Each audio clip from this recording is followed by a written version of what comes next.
morning, everyone. I'm Linda Myers, and you're watching Cellular News Network. I hope you're all doing well and excited for today's Mitosis Marathon. We have a great lineup of competitors today, but first, a little background on this marathon. These competitors have been in interphase in preparation for today's race. All competitors will start at G1 today as they make their way through the S phase and down on into the M phase, where they will finish out the race through cytokinesis. Let's hear from our guy in the field, Bob. How's it looking out there? Thank you. And I gotta tell you, it's getting exciting. You can see the cells racing towards the first checkpoint, G1. These daring cells are growing and repairing themselves in a slew of metabolic activity. As they've reached the checkpoint, they have a big decision coming up. Should they commit fully to the cell cycle and enter S phase? Or will the cells take a temporary break in G0? Or might they even quit the race entirely as they go down the path of terminal differentiation? What a thrilling moment. Stay tuned as we turn to our weather reporter after this break. And now, a word from our sponsors. Are you or your loved one suffering from extreme DNA damage?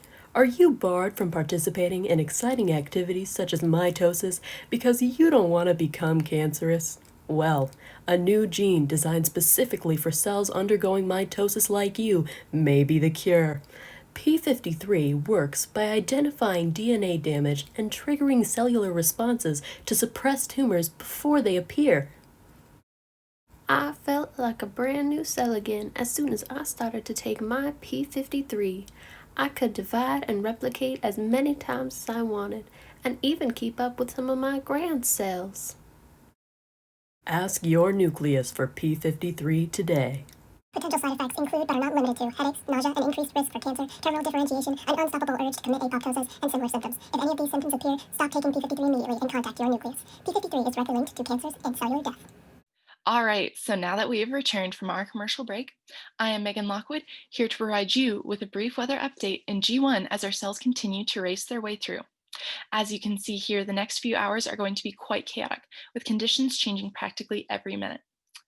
First, as you can see by the forecast map behind me, there's a 25% chance that the cells will continue to experience the present conditions of G1 as light transcription, growth, and the assembly of the pre-origin recognition complex will continue throughout the hour.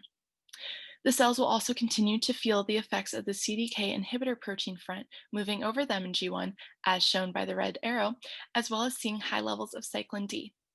There is also a slight chance for the conditions to clear up temporarily as the cells move west into the G0 region.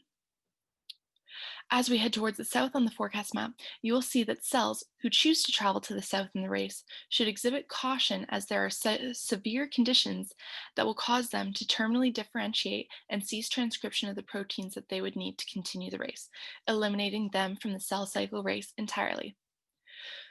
Looking towards the east, as the CDK inhibitor front passes over the cells, it looks like cells in this region might experience the effects of the oncoming mitogen front heading east from the G1 region into the S region that will bring light transcription of G1 S cyclins and activity of the G1 S CDK complex. As these conditions persist throughout the hour, it seems that there is a slight chance of a surge of P21, P53, as seen by the yellow, as our competitors reach the first checkpoint. But they should continue into S phase with no trouble as long as there aren't any issues with the cell's DNA. Stay tuned to hear more updates about the conditions that cells can expect to see throughout the race today.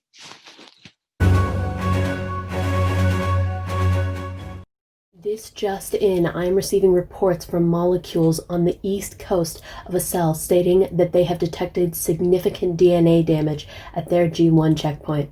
The staff is currently trying to get him off the field as fast as they can and into the G0 medical tent. They say that his phosphorylated P53 will be inactivating the G1 SCDK and SCDK complexes while they attempt to fix the damage to his DNA. But it's not looking good.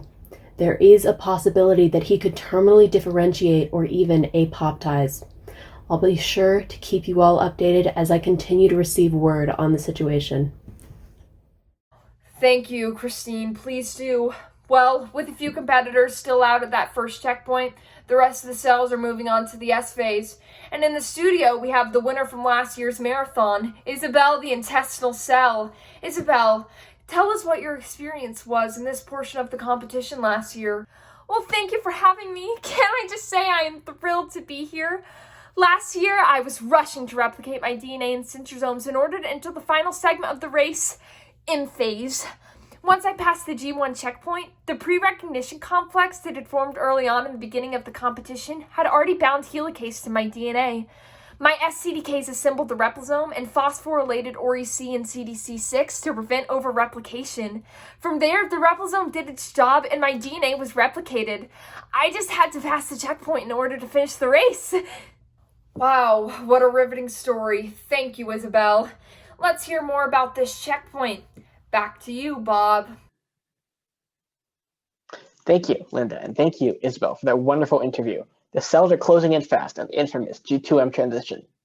These cells, having replicated both their DNA and organelles, undergo a major test of fitness.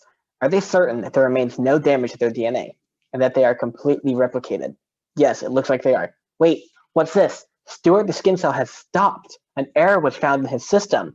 Luckily, as it's such a small issue, he can simply stop momentarily to repair the DNA damage. I sure hope, oh, look, Stuart's back into the race, and he passed through the checkpoint after that short delay. Alrighty, folks, just another quick weather update as the cells continue on their way to the second checkpoint in the cell cycle towards the east end of the G2 region and into the M region. Here, cells will experience a decrease in cyclin A and a rise in cyclin B, and might experience mild to moderate CDC25 activity if their DNA has been completely replicated. The cells might experience some of the aftermath effects on the cell from the presence of the phosphatase, such as the removal of their inhibitory phosphate on their MCDK cyclin complex, which was earlier brought by the Wee1 inhibitory kinase. The cells can expect to see these conditions continue overnight as CDC25 continues to become activated and remove more inhibitory phosphates from the MCDK cyclin complex. Hopefully, all of the competitors have completely replicated their DNA and will not be stalled at this checkpoint and can continue into the mitotic phase of the race. Now back to Linda to provide you with more information on today's race. Well, thank you, Megan. Bob, how's it looking out there in the field? Have the cells' DNA condensed? Have the nuclear envelopes dissolved? It's looking great out here. With the rapid accumulation of MCDK that is occurring, it looks like mitosis will take place in no time. As you can see, the two sister chromatids have intertwined, held together by cohesins. The chromatids are starting to condense via the help of condensins, signaling the start of early mitosis. The nuclear envelopes have yet to dissolve, but they will soon. Just after prophase, when the mitotic spindle formed and the kinetochore assembled near the centrosome, comes prometaphase.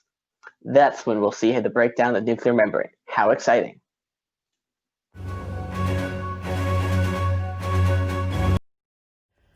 I have some very sad news to bring you all. Martin the muscle cell has passed away just seconds ago by apoptosis. He was one of our first ever champions of the mitosis marathon and will be greatly missed among the cell community. He was apparently already suffering from pre-existing DNA damage that he hid in order to be able to compete today. We're going to switch on over to Dr. Randy, who can tell us just exactly what went wrong. You know, we really did our best. But once his Puma protein bound to the BCL2 protein, there was really nothing we could do to stop the cytochrome C from leaking out of his mitochondrion and forming an apoptosome. Once that happens, you know, it's just bam, caspase 9 is activated, bam, caspase 3 is activated, and before you know it, the deoxyribonuclease is chopping up any healthy DNA that's left. Wow, truly a tragedy. If you or a family member is suffering from underlying DNA damage, please don't hesitate to seek help before it's too late. Remember, you can call this number for a free consultation from your nucleus today. We're going to head back on over to weather to see what the rest of our contestants can expect coming into anaphase.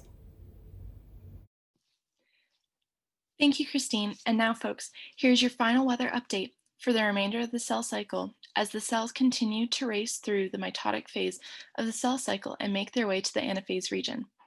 Competitors in the race should expect a 99% chance of microtubule phosphorylation and dephosphorylation, as shown in the pink region, until the microtubules of the cell completely interact with and reach the kinetochore proteins on every sister chromatid, and they are properly attached to the spindle as they reach the end of metaphase. If any of the competitors have chromosomes that are not attached to the spindle, these conditions may prove to be detrimental to their success in the race, as their APCC proteasome will remain inactivated, preventing the cell from being able to continue into anaphase, as the sister chromatids will not be able to separate. Following this, cells can expect beautiful conditions throughout the rest of the cell cycle, as levels of cyclin B fall and the cyclin D levels remain constant, while cells make their way to the end of the mitosis to finish the race. Now, back to Linda in the studio to keep you guys up to date as we approach the end of the race. We're getting reports that 3 cells have made it past the anaphase checkpoint and are racing towards the finish line. Who can depolymerize and polymerize their microtubules the fastest? After the chromatids have moved to opposite cellular poles, the cells will need to form 2 nuclear envelopes and form the contractile ring, cleaving itself in 2. Bob, back to you to chat with the winner and to learn what the cell will do to return to normal after the race is complete. What a close race that was. In third place, we have Eliza the epithelial cell. In second, we have Bart the bone cell. Impressive, considering he hasn't replicated in a while. In first place, our champion of today's mitosis marathon, we have Scott the stomach cell. So, tell me, Scott, how did it feel to win? Oh, it feels great. I come from a long line of mitotic champions. We stomach cells are known for dividing rapidly. That's right, and that was truly a special performance tonight. What are your plans now that you've divided?